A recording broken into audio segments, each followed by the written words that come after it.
청소년부 예배는 늘 이런 한 주 동안의 인사로 말씀 나누기를 시작하는데, 어쩌면 청소년부 친구들에게는 매일 반복되는 일상을 뭐 그리 궁금해하는지 이해 안 되는 질문이 아니었나 싶기도 합니다. 그런데 요즘은 마음이 슬픈 일, 괴로운 일들이 연이어서 일어나고 있어서 아마 여러분들도 그런 한 주를 보내신 것 아닌가 합니다. 그래서 한 주간 잘 지내셨냐 하는 질문이 참 가슴 아프게 느껴지기도 합니다. 지난 11일 서부발전 태안화력발전소에서 꽃다운 청년 한 분이 컨베이어 벨트에 몸이 끼어 돌아가시는 사건이 발생했습니다. 그의 나이 겨우 24이었습니다. 대학을 다녔어도 이제 막 졸업해서 사회생활을 시작할 나이고, 고등학교를 졸업했더라도 하고 싶은 일이 아주 많을 그때이죠. 그는 전문대를 졸업하고 군대를 다녀온 뒤에 어렵게 직장을 얻었다고 합니다. 그는 태안화력발전소에서 일했지만 서부발전이라는 회사의 하청업체인 한국발전기술 주식회사의 1년 계약직 직원이었습니다. 구의역에서 일하던 계약직 직원이 사망한 지 불과 2년 밖에 되지 않았는데 또 다른 희생이 발생한 것입니다. 죽는 사람만 죽는다는 한 블로거의 글이 참 마음을 아프게 했습니다. 마음이 아팠던 이유는 그 말이 사실이었기 때문입니다. 우리는 한때 우리나라 사람들이 죽는 이유 중에 가장 큰 이유로 위암이나 간암을 들기도 합니다. 그런데 그 범위를 젊은 세대로 좁혀보면 사고로 죽는 사람이 가장 많다는 것을 알게 됩니다. 아주대 외상외과 이국종 교수가 사방팔방을 뛰며 닥터 헬기를 유치하려는 것도 그 이유 때문입니다. 큰 사고를 당했을 때 1시간 안에 전문 의사의 처치가 들어가면 살 확률을 높일 수 있음에도 우리나라의 경우 생존율이 다른 선진국에 비해 현저히 떨어지는 것이 우리의 현실인 것입니다. 기업은 일터를 점점 더 위험하게 만들고 정부는 그 위험을 방치하고 있으니 사고로 죽는 젊은이들이 늘어나는 것은 당연한 일이겠죠. 여기저기서 고 김용균님의 추모가 이어지고 있습니다. 이런 일을 겪을 때마다 우리는 왜 이런 일이 자꾸 반복되는가? 과연 아무것도 바뀐 것이 없는가 생각하게 됩니다. 오늘 우리가 읽은 본문은 예수님이 고향을 방문한 이야기를 담고 있습니다. 여러분도 아시겠지만 우리는 복음서에서 예수님의 탄생 이후에서부터 공생애를 시작하기 전까지 이야기를 찾기가 참 어렵습니다. 누가복음의 짤막한 단편처럼 그 이야기가 등장하기도 하지만 그 모습은 역사적 예수님이 아닌 이스라엘 민족을 구원하러 오신 그리스도로 보이기 때문이죠. 그렇게 보면 과연 예수님이 어떻게 자랐는지에 대한 물음을 해결하는 것은 쉽지 않아 보입니다. 다만 복음서의 내용을 근거로 추측할 수 있을 뿐이죠. 그런데 오늘 본문의 이야기는 예수님이 우리가 생각하지 못하는 대우를 받고 있어 의아합니다. 회당은 유대인들이 모여 예배드리고 성서를 배우는 곳입니다. 우리의 교회와 같은 곳이죠. 예수님은 안식일에 회당에서 말씀을 전했습니다. 회당에 있던 사람들은 처음엔 예수님의 말씀을 듣고 놀랐죠. 언제 저렇게 공부했지? 어떻게 저렇게 변했을까? 궁금증이 생겼습니다. 그런데 곧 궁금증은 불신으로 바뀌었습니다. 제 목수의 아들 목수 요셉의 아들 아니야? 우리가 어렸을 때부터 봐왔던 그 애 아니야? 라고 여겼습니다. 예수님의 바뀐 모습보다 자신의 경험을 신뢰한 것이죠. 지금 회당에서 보여주는 예수님의 모습은 중요하지 않고 자기가 어렸을 때부터 봐왔던 그 모습으로 규정을 지은 겁니다. 그들은 스스로 문을 걸어 잠가 버렸죠. 생각이 뻗어나갈 기회를 스스로 걷어찬 것이고 예수님을 만나 변화할 기회를 놓아버린 겁니다. 예수님도 이런 그들의 모습을 보고 놀라게 되죠. 예수님을 어린 시절부터 봐왔던 사람들은 그의 공생애를 이해하지 못했고 그를 과거의 모습 속에 가두어 버렸습니다. 결국 예수님은 몇몇 사람들만 치유의 기적을 행한 뒤 그곳을 떠나게 됩니다. 복음서 기자는 교묘하게 예수님을 믿지 못하는 고향 사람들과 예수가 그곳을 떠난 이유를 연결시킵니다. 어쩌면 예수님의 고향 사람들은 예수님이 공생애를 살게 된 배경과 환경 속에 함께 있었기 때문에 그의 하나님 나라 운동을 적극 지지하는 것이 타당하게 보입니다. 당연하게 여겨지죠. 그러나 그들은 오히려 예수님을 불신하며 배척했고 결국 예수님은 제자들과 그곳을 떠나 다른 곳에서 운동을 다시 전개하게 되었습니다. 그런데 여기서 우리는 그 당시 예수님의 고향 사람들을 비웃으면 안 됩니다. 왜냐하면 우리는 그들보다 2000년 뒤에 살고 있기 때문이죠. 우리는 이후의 역사를 알기에 이렇게 판단할 수 있지만 당시에는 그럴 수 없었을 겁니다. 그들을 비웃으려면 적어도 우리에게도 같은 동일한 룰이 적용되어야 하는 것이죠. 예를 들어 우리가 사는 이곳에 예수님이라 여기는 이가 나타나서 그의 가르침을 따라 살 수 있어야 하거나 내가 해석한 성서의 내용대로 나는 그대로 살고 있어 라고 고백할 수 있어야 할 것입니다. 그렇지 않다면 지금보다 2000년 뒤에 우리의 역사를 보고 또 다른 이가 우리를 비웃을지 모르는 일이죠. 우리는 단순히 성서 본문을 보면서 그렇게 살지 않았음에 안도의 한숨을 내쉴 게 아니라 그 이야기를 현재로 가져와서 나에게도 그들과 같은 질문을 던져야 합니다.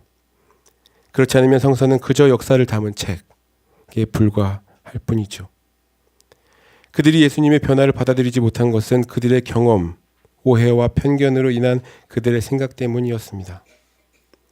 그것이 결국 그들의 눈을 가렸고 예수님의 가르침을 있는 그대로 받아들이지 못하게 만든 것입니다. 시간이 흘러 예수님이 돌아가시고 유대 전쟁으로 인해 이스라엘 민족이 뿔뿔이 흩어졌을 때 유대인들은 생존의 위협 속에 놓이게 됩니다. 로마에서는 유대인들을 위험분자, 잠정적 테러리스트로 여겼기 때문이었죠. 그들은 스스로의 생존을 위해 공동체를 만들었습니다. 우리는 이를 디아스포라 공동체라고 부르기도 하죠.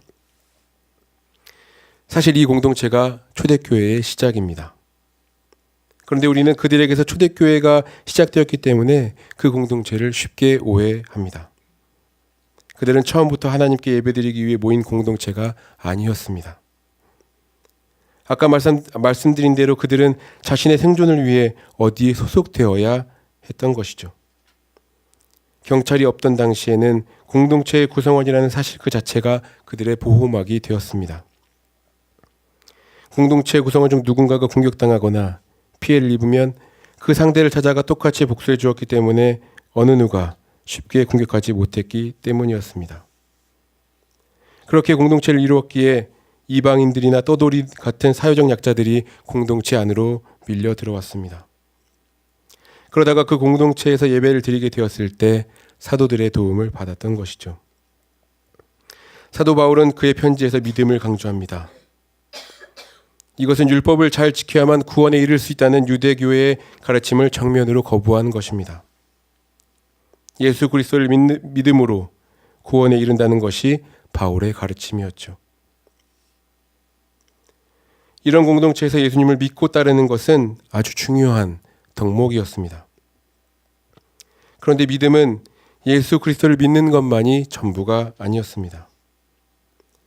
공동체 내에서 그들은 출신 지역도 달랐고 계급도 달랐고 가진 재산들도 달랐습니다. 서로를 이해하고 믿지 않으면 그들의 공동체는 유지되기 힘들었죠. 왜냐하면 그들은 또 다른 나였기 때문이었습니다. 누군가가 위험에 처하면 그것은 그의 일일 뿐만이 아니라 내 일도 되었습니다. 왜냐하면 내가 어느 순간 그 당사자가 될지 모르기 때문이었죠. 그래서 그들은 서로의 믿음이 아주 중요했습니다. 공동체의 구성원은 내가 위험에 처하면 언제든 달려올 수 있는 사람들이었고 그들이 위험에 처하면 내가 뛰어가야 하는 사람이었습니다. 서로 간의 이해와 신뢰가 없다면 유지가 불가능한 것이었죠. 그래서 그들에게 사도행전 5장에 등장하는 아나니아와 삽비라의 이야기는 시사하는 바가 컸습니다. 아나니아와 삽비라는 함께 나누었던 재산 중에 일부를 빼돌렸죠. 결국 그 사건의 전모가 드러나 이 둘은 죽음을 맞이하게 되었습니다. 이 둘은 단순히 자기 재산을 숨긴 것 때문에 죽임을 당한 것이 아니었습니다. 물론 원인은 그들의 행동이 제공했지만 우리는 그 속에 숨어있는 깨진 믿음, 그 신뢰를 보아야 합니다. 성서 속에 드러나는 하나님을 속였다 하는 부분은 하나님에 대한 믿음으로 해석되기도 하고, 공동체적 측면에서 보면 그들은 구성원을 믿지 못하고 그들을 기만했다고 볼 수도 있는 것이죠. 그래서 성서에서 그들이 죽임을 당했다고 쓰였지만 전 그들이 언제 죽을지 모르는 공동체 바깥으로 쫓겨났다고 해석합니다. 우리는 십자가를 해석할 때 십자가의 수직의 의미는 하나님과 나와의 관계, 수평의 의미는 나와 같은 교우들과의 관계라고 해석합니다. 이것은 교회 공동체 내에서 관계의 중요성을 십자가를 통해 드러낸 것이죠. 아나니아와 삽비라의 행동은 수평과 수직의 의미 모두를 망쳐버린 것이었습니다. 결국 수직과 수평의 의미가 뚜렷이 구분되기도 하지만 어쩔 때는 그 의미가 서로 어우러지는 것이 또한 공동체인 것이죠. 그래서 우리는 가끔 믿음이 흔들릴 때마다 깊이 고민해봐야 합니다. 과연 나는 수평과 수직의 의미 중 어느 쪽에 치중해 있는 것인가? 아니면 이 둘이 잘 어우러지고 있는가? 하고 말이죠. 이제 우리는 새로운 출발 앞에 와 있습니다. 지금 우리에게 요구되는 것은 공동체의 기본입니다. 그간 여러 선교 사업으로 인해 우리 스스로를 돌아볼 겨를이 없었다면 지금이 바로 그 때입니다. 그동안 밀렸던 집안일이나 숙제를 하듯 우리의 신앙을 돌아보고 마음의 거울을 꺼내어 우리 스스로의 마음을 들여다봐야 할 때가 아닐까 생각합니다. 그러다 보면 바깥으로 터져나오는 외침도 들을 수 있고 때론 속으로 깊이 빠져드는 기도도 필요할 겁니다. 나 자신에게 필요한 것이 생각나거나 발견하게 되면 우리에게 그것을 채울 시간도 필요한 것이죠. 물론 이런 일은 혼자 하는 것도 중요하지만 그게 힘들다면 내 주위에 있는, 그때 내 옆에 있는 사람의 손을 함께 잡을 수 있다면 참 좋겠습니다. 언제나 우리 곁에는 예수님이 계시기 때문이죠. 하나님이 살아계시다는 그 따뜻한 느낌을 바로 옆 사람을 통해서 얻을 수 있었으면 좋겠습니다. 하나님은 저 멀리 우리가 볼 수 없는 어떤 곳에 우리를 지켜보고 계신 분이 아니라 바로 우리 곁에 계신 분이기 때문입니다. 오늘 말씀 나누기를 시작하면서 비정규직 노동자 김용규님의 이야기를 했고 마포구 아현동에서 쫓겨난 박준경님을 떠올리지 않을 수 없었습니다. 고용주와 노동자가, 건물주와 세입자가 이렇게 극명하게 대립하는 광경을 요즘 우리는 너무 자주 접합니다. 서로의 신뢰가 깨지고 그 어떤 이해와 존중도 사라진 곳에서 외칠 힘도 사라진 약자는 아무것도 할 수 없습니다. 자신이 약자라는 것을 드러내는 그 순간 여기저기서 이빨을 드러내며 다가오는 맹수들과 맞닥뜨려야 하기 때문이죠. 그러나 사실 강자도 마찬가지입니다. 지금은 그들이 강자인지 모르나 어느 한순간 그들도 약자가 될 수 있음을 그들은 모르고 있는 것이죠. 이미 한국 사회는 신뢰가 깨질 대로 깨져 회복이 가능한지 물어야 하는 아주 어려운 상태에 와 있는 것 같습니다. 나를 불편하게 하거나 신경 쓰이게 만드는 사람들을 쉽게 벌레로 부르죠. 미성년자를 보고 급식충이라고 부르고 설명하려는 사람들을 설명충, 진지하게 모든 것을 처리하는 사람을 진지충, 자기 자식밖에 모르는 엄마를 맘충이라고 부르는 것이 바로 그 증거입니다. 어떤 사람들을 벌레로 부르는 그 문화는 상대에 대한 이해와 존중보다는 미움과 불신이 가득 차 있다는 것을 그대로 드러냅니다. 그래서 누군가를 이렇게 부르는 문화는 그 사회에서 그 어떤 순기능도 하지 못하는 것이죠. 그저 남을 깎아내리기에 바쁘기 때문입니다. 이런 사회에서 사람들은 숨쉬지 못해 사라지거나 보이지 않는 곳으로 숨고 맙니다. 구약시대 아브라함은 야훼 하나님의 명령을 듣고 자신의 고향을 떠나 아주 긴 여행을 떠났습니다. 그것은 자신과 가족의 목숨을 담보로 한 위험한 일이었습니다. 그래서 우리는 그를 믿음의 조상이라고 불렀던 것인지도 모르겠습니다. 그러나 아브라함의 인생은 녹록지 않았죠. 그가 예상했던 대로 목숨의 위협을 받았고 자기가 가진 재산을 한순간에 날려버릴 위기의 순간들도 있었습니다. 우리가 생각하는 믿음의 결과가 전혀 보이지 않는 곳에서도 아브라함은 자신의 선택을 믿고 굳게 나아갔습니다. 물론 그의 이런 행동에 대해 아무런 의심 없이 야훼 하나님만을 바라며 나아갔다고 이야기하는 건 어려울 수 있습니다. 그 또한 고뇌했고 수많은 의심과 질문을 야훼 하나님께 던졌기 때문이죠. 그렇다고 그는 야훼 하나님을 버리고 외면하지 않았습니다. 고뇌하고 의심하면서도 그는 묵묵히 그에게 주어진 길을, 자신이 선택한 그 길을 걸어갔습니다. 결국 야훼 하나님의 약속이 그의 삶에서 이루어지진 않았으나 그의 후손들은 야훼 하나님의 말씀대로 그렇게 넓게 퍼져나갔고 이 시대의 수많은 그리스도인들이 그의 이름을 기억하고 있는 것이죠. 그의 믿음, 그의 우직함이 그를 대표하는 아이콘이 된 것처럼 말입니다. 사랑하는 들꽃향림교회 교우 여러분, 이번 한 주는 참 견디기 힘든 한 주였습니다. 미래가 푸르렀던 한 청년은 꽃을 피우기도 전에 사라져버렸고 어머니를 극진히 모셨던 한 아들은 이 추운 겨울 바깥으로 내몰려 그 삶을 스스로 마감했습니다. 비극적인 두 죽음을 바라보면서 우리 사회는 과연 아무것도 변한 것이 없는가? 나는 아무 한 일이 없는 것인가 생각하게 되었습니다. 물론 직접적인 연결고리는 없지만 이 비극이 나와 무관하다고 생각하진 않았습니다.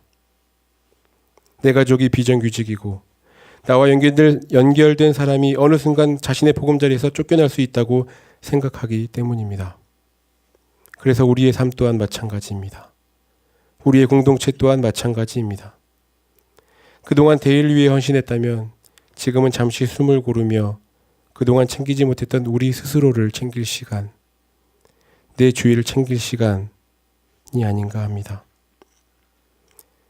변화는 작은 곳에서 시작된다고 합니다. 브라질에서 나비의 한 날갯짓이 미국 텍사스의 토네이도를 일으킬 수 있는 나비 효과는 작은 변화가 만들어낸 커다란 결과에 대해 이야기합니다. 야훼 하나님께서는 우리 스스로를 챙기며 내 주위를 돌아보는 우리들의 노력을 기억하실 것입니다. 그래서 아픔을 슬기롭게 극복하고 이 사회에서 내가 발을 딛고 있는 그 모든 곳에서 바로 서고자 하는 우리의 헌신을 하나님께서는 결코 잊지 않으실 것입니다. 다 함께 눈을 감고 함께 기도하겠습니다.